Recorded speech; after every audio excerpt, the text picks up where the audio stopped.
Little Vybz and Isat Buchanan, who is Vybz Kartel lawyer, sat down with Fox 5 news channel to give an update as to Kartel's current condition within prison. In my previous video, I had stated that there was an Instagram post going around stating that Kartel was under a 23-hour lockdown as punishment for cell phones being found on his block. Now, the Instagram post had stated that, or alluded to the phones not being in his possession. Now, the correctional services kind of hit back and essentially stated that he did have 2 cell phones on him. Now, of course, we don't actually know the truth, but what we can kind of gather is that, yeah, it seemed like he was under this 23-hour lockdown.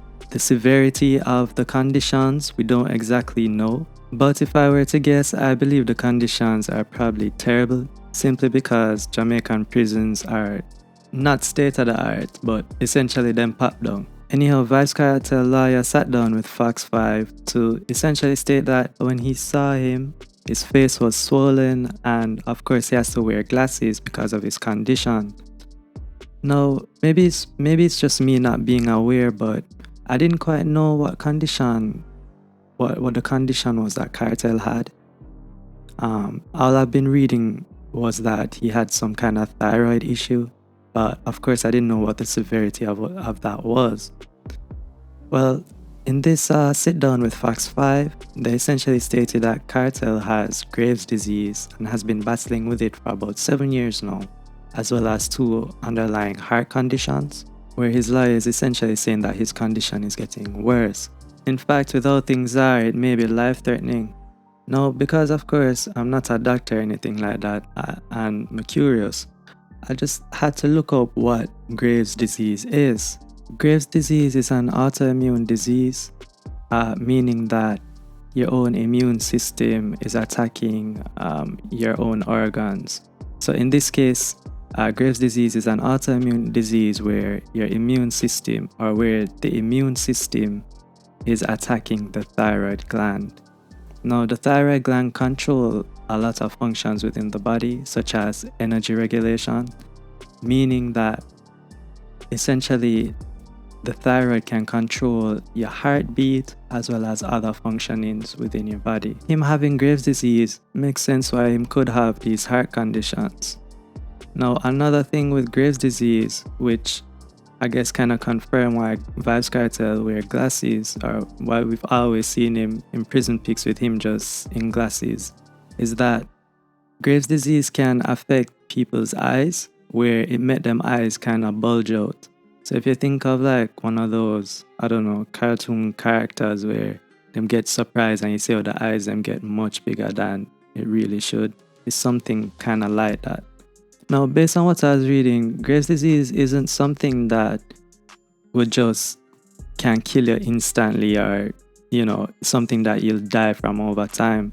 Apparently, you can live with Graves' disease fairly comfortably as long as you have the proper medical treatment, and of course not living under conditions that can cause your disease to be worse. The problem is, because Kartel is in prison and the conditions of that prison isn't suited for somebody with his disease, despite taking medication, it's not causing the disease to go into remission. This is according to an affidavit that was signed by his endocrinologist, so essentially Kartel doctor that specializes in the endocrine system, and the thyroid is a part of that system. So essentially the doctor is a specialist in this system, and she's recommending that Kartel has surgery because essentially the medication is not helping to cause the disease to go into remission. This was apparently within the medical report obtained by Fox 5.